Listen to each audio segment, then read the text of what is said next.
Щенок нес в зубах кусок хлеба 3 километра. Увидев, кому он его нес, люди окаменели. Что заставляет крошечное существо, едва стоящее на лапах, раз за разом отказываться от еды, когда голод сводит живот? В ледяной тьме полярной ночи, в селе на самом краю земли, этот вопрос не давал покоя старому смотрителю маяка. Уже 3-й день он наблюдал одну и ту же сцену. Маленький грязно-рыжий щенок, которого сердобольные женщины из магазина подкармливали остатками, совершал свой странный ритуал. Он не набрасывался на еду, как его бездомные собратья.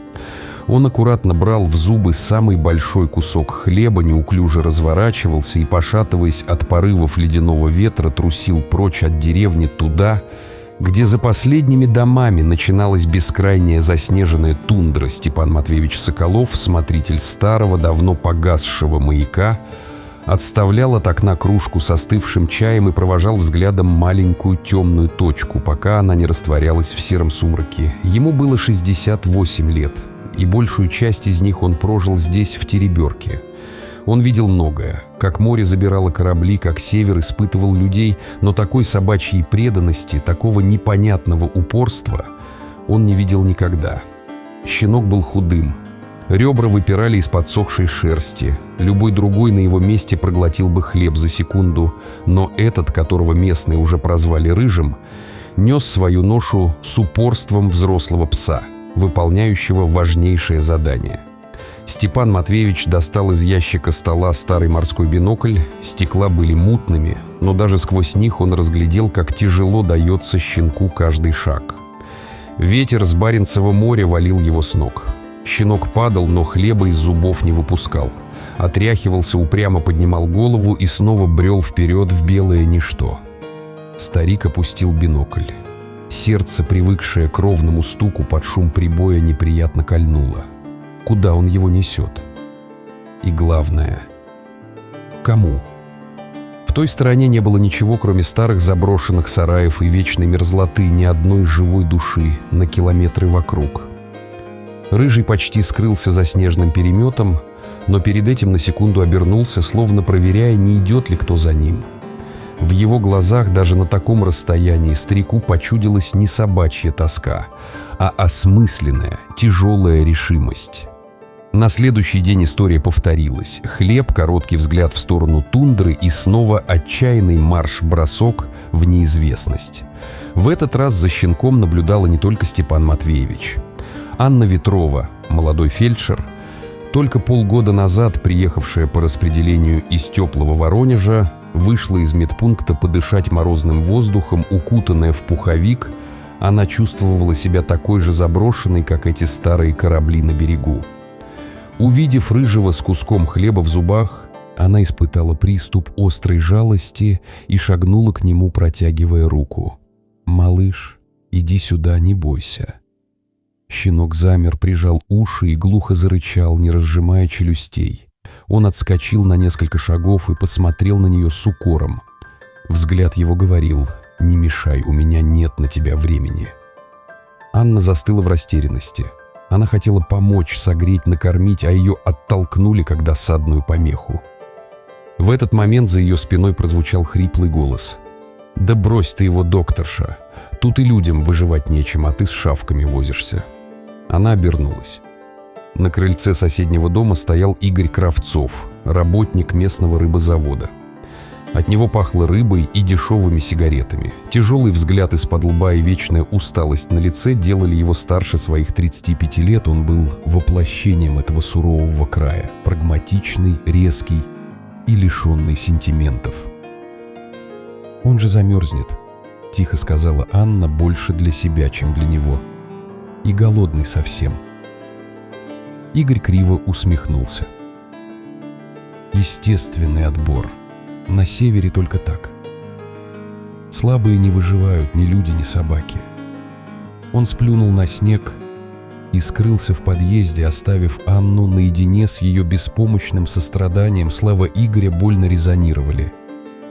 Неужели здесь все так? Неужели в этой вечной борьбе за выживание не осталось места для простой жалости? В окне старого маяка за этой сценой внимательно следил Степан Матвеевич. Он видел и растерянность девушки, и цинизм работяги, и понял, что тайна маленького щенка перестала быть только его тайной. К вечеру небо затянуло плотной свинцовой пеленой. Ветер усилился, превратившись в злую воющую вьюгу. По единственному местному радиоканалу передали штормовое предупреждение. Синоптики обещали пургу, какую не видели уже несколько лет, и резкое падение температуры до минус 30 градусов Цельсия. Для тереберки это было почти смертным приговором для всего живого, что оказалось без крыши над головой. Степан Матвеевич ходил по своей маленькой комнатке, как зверь в клетке. Он смотрел то на барометр, стрелка которого стремительно падала, то в окно, за которым уже не было видно ничего, кроме бешеной круговерти снега. Он думал о рыжем сегодня щенок ушел в тундру незадолго до бури. Старик точно знал, назад он уже не вернется. Эта ночь его убьет. Маленькое упорное сердце просто перестанет биться под натиском мороза и ветра. Можно было сделать вид, что ничего не происходит, сказать себе, что это всего лишь бездомная собака, что прав был тот работяга Игорь, естественный отбор. Но перед глазами старика стоял взгляд щенка, осмысленный и полный решимости. Это была не просто борьба за жизнь, это была миссия. И Степан Матвеевич не мог позволить, чтобы эта миссия закончилась. Медленно, скрипя старыми костями, он начал одеваться. Теплые штаны, 2 свитера, тяжелый овчинный тулуп, унты, шапка-ушанка, рукавицы. Он взял с полки свой главный инструмент — мощный поисковый фонарь, способный пробить лучом и туман, и метель. Проверив заряд, щелкнул выключателем. Яркий плотный луч ударил в стену. Дверь открылся, ветер вломился внутрь, и старик шагнул в ревущую ледяную тьму. Он шел по памяти, ориентируясь на очертания домов, которые едва угадывались в снежном вихре. Его цель была найти следы, маленькие собачьи следы, которые еще не успела замести пурга. У магазина он едва не столкнулся с Анной. Она возвращалась из медпункта, укутанная в шарф по самые глаза. Увидев старика с фонарем, идущего в сторону тундры, она остановилась. «Степан Матвеевич, вы куда в такую погоду?» — спросила она. «За щенком», — коротко бросил он. «Пропадет ведь». Анна посмотрела в ту сторону, куда он указал подбородком. В сторону белой воющей бездны любой здравомыслящий человек покрутил бы пальцем у виска. Идти в такую метель — чистое самоубийство. Но она вспомнила отчаянные глаза Рыжего, свое чувство вины и бессилия, и поняла, что не может просто уйти домой в тепло. «Я с вами», — сказала она так твердо, что сама удивилась. Старик хотел было ее отговорить, но, вглядевшись в ее решительное лицо, молча кивнул. «Вдвоем будет сподручнее». Он направил луч фонаря на снег, выискивая цепочку следов. В этот момент дверь ближайшего подъезда с грохотом распахнулась. На крыльцо вышел Игорь Кравцов. Он хотел что-то крикнуть им вслед, что-то ехидное про сумасшедших спасателей, но слова застряли в горле. Старик и девчонка собирались идти в самое пекло ради какой-то паршивой шавки. В этом было что-то настолько нелогичное, настолько неправильное с точки зрения выживания, что это его зацепило. Он зашел в дом и выскочил уже в наспех накинутом тулупе. «Эй, стойте, психикищи!» — крикнул он им вслед. «Придется потом еще и вас двоих оттуда вытаскивать». Так, ведомые следами маленького щенка в самое сердце бури, отправились 3 совершенно разных человека: старый отшельник, молодая идеалистка и очерствевший циник, который, сам того не понимая, искал что-то, что могло бы растопить лед в его собственной душе. Они шли около часа. Ветер бил в лицо колючей снежной крошкой, задувал под одежду, вымораживая до костей, говорить было невозможно. Любой звук мгновенно уносило ревущим потоком. Они общались жестами. Фонарь Степана Матвеевича был их единственный ориентир в белом хаосе. Он вел их по едва заметной цепочке следов, которую пурга с каждой минутой стирала все яростнее. Анна шла за ним, то и дело спотыкаясь, но всегда вставая. Игорь замыкал шествие, шел молча, злой на себя, На них. На весь этот проклятый мир. Зачем он увязался? Что он тут забыл? Но отступать было уже поздно. Они прошли мимо кладбища кораблей, черные обледенелые остовы, торчащие из снега, как ребра доисторических чудовищ, усиливали ощущение конца света. В какой-то момент Степан Матвеевич остановился и посветил фонарем под ноги. Следы обрывались, ветер сделал свое дело. Старик растерянно повел лучом по сторонам. Пустота. «Неужели все? Мы опоздали», — подумали они. Анна в отчаянии посмотрела на Игоря. Его лицо, едва различимое в метели, было похоже на каменную маску. Но в глазах плескалась та же растерянность. В этот момент весь его цинизм оказался бесполезен. Природа смеялась над ними. Они были 3 песчинками в этом ледяном урагане. «И что теперь?» — крикнула Анна, пытаясь перекричать ветер. «Назад!» — проревел в ответ Игорь. «Возвращаемся, пока сами тут не остались». Степан Матвеевич отрицательно покачал головой. Он медленно поднял руку и указал фонарем куда-то вправо. «Сарай», — донесся до них его хриплый голос.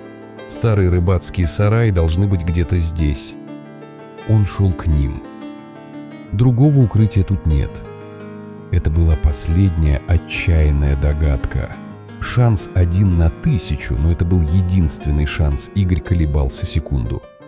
Возвращаться по своим едва заметным следам было так же опасно, как и идти вперед. Он выругался сквозь зубы и кивнул. «Веди, Матвеевич». Они пошли в указанном направлении, теперь уже без всяких следов, полагаясь только на интуицию старика и на удачу. Они шли, проваливаясь в сугробы, держась друг за друга, чтобы не потеряться. Каждый шаг давался с неимоверным трудом. Холод пробирал до костей, вой ветра превращался в физическую боль, давящую на барабанную перепонку. Казалось, прошла целая вечность. Анна едва переставляла ноги, мысли путались от усталости и холода. Вдруг Игорь, шедший чуть вперед, резко остановился и поднял руку, прислушиваясь. «Тихо!» — крикнул он. Они замерли. Сквозь рев бури донесся едва различимый тонкий прерывистый звук. Жалобное, отчаянное скуление. Степан Матвеевич направил луч фонаря вперед. В нескольких метрах из снежного сугроба проступал темный угловатый силуэт. Это был сарай, старый, покосившийся, почти полностью заметенный снегом, а тонкий плач доносился из-под его заваленной дверцы. Они нашли. Игорь первым бросился к строению. Дверь намертво примерзла. Он дернул, бесполезно, тогда уперся плечом и навалился всем телом. С громким треском лед поддался, и дверь со скрежетом отворилась внутрь, открывая провал черной ледяной темноты. Степан Матвеевич шагнул вперед и направил луч фонаря вглубь сарая. На мгновение все трое застыли, словно превратившись в соляные столпы. То, что они увидели в дрожащем свете, было страшнее и пронзительнее любой бури. В дальнем углу на клочках обледенелой соломы лежала большая рыжая собака. Ее тело было покрыто инеем и полностью окоченело. Она замерзла насмерть, но даже смерть не смогла распрямить ее. Она лежала, свернувшись клубком, в последней отчаянной попытке закрыть от смертельного холода тех, кто был под ней. У ее живота шевелились 2 крошечных слепых щенка, которые чудом еще были живы, согретые последним теплом материнского тела. А перед самой мордой мертвой матери стоял их спаситель, тот самый рыжий. Он дрожал всем телом не от холода, а от напряжения. Он был совершенно обессилел, но продолжал выполнять свою миссию. Перед мордой матери лежал тот самый кусок хлеба, который он нес 3 километра сквозь пургу. Щенок отчаянно ткался носом в ее застывшую морду, подталкивая к ней еду, и тихо, жалобно скулил. Он не понимал, что она больше никогда не проснется и не съест этот хлеб. Он просто делал то, что должен был. Заботился о своей маме, которая отдала жизнь, чтобы спасти его братьев и сестер. Это сцена абсолютной безнадежной преданности. детское непонимание необратимости смерти на фоне ледяного безмолвия была настолько мощной, что у троих взрослых людей перехватило дыхание. В этот момент рухнули все барьеры. Не было больше ни циника, ни идеалистки, ни отшельника. Были только 3 человека, ставшие свидетелями величайшего урока любви и самопожертвования. Первая пришла в себя Анна. Профессиональный долг фельдшера пересилил шок. Она скинула рукавицы и бросилась к щенкам. «Живые! Они еще живы!» Голос ее дрогнул. Она осторожно взяла 2 крошечных холодных комочка и быстро спрятала их себе за пазуху под куртку, пытаясь согреть своим телом. Степан Матвеевич подошел к мертвой собаке и снял шапку. Он постоял минуту в молчании, отдавая дань уважения ее материнскому подвигу. «Ну, свой долг ты выполнила, милая», — тихо проговорил он в пустоту. Игорь же смотрел на рыжего щенок, истратив последние силы, пошатнулся и ткнулся лбом в холодный бок матери. Он больше не скулил, только тяжело дышал. Игорь сделал шаг, затем еще один. Он молча, без единого слова, расстегнул свой тяжелый тулуп, пропитанный запахом рыбы и табака, и осторожно, чтобы не напугать, наклонился, подхватил обессилевшего рыжего на руки и плотно укутал его в свой тулуп, как самого дорогого ребенка. Этот жест, это молчаливое, грубоватое действие сказало больше, чем могли бы выразить любые слова. Лед в его душе треснул и рассыпался в прах. Обратный путь был совсем другим. Буря не утихла, но они ее почти не замечали. Теперь у них была общая цель — донести эти 3 крошечные, едва теплящиеся жизни до деревни. Игорь шел вперед. Неся свой драгоценный сверток, он больше не ругался и не жаловался, просто внимательно глядел под ноги, защищая щенка. От ветра своей широкой спиной Анна прижимала к груди 2 других малышей, постоянно проверяя, дышат ли они. Степан Матвеевич освещал дорогу. Они больше не были чужими друг другу. В ту ледяную ночь посреди тундры в заброшенном сарае они стали семьей. Их молчаливое возвращение в деревню с фонарем, пробивающим метель и драгоценной ношей на руках, не осталось незамеченным. Свет в окнах зажигался, когда они проходили мимо. Люди выходили на крыльцо и всматривались в темноту. История о том, что произошло в тундре, облетела Тереберку еще до рассвета, передаваясь из уст в уста, обрастая подробностями и превращаясь в местную легенду. Прошло полгода. Полярная ночь отступила, уступив место полярному дню. Суровую заснеженную Тереберку заливало круглосуточное, неяркое северное солнце, тундра покрылась ковром из мхов и карликовых берез. Анна часто сидела на крыльце медпункта и больше не чувствовала себя одинокой и чужой. Забота о спасенных щенках, которых быстро разобрали по домам жители села, сблизила ее с людьми. Она поняла, что нашла здесь свое место, свой дом. Мимо прошел Игорь.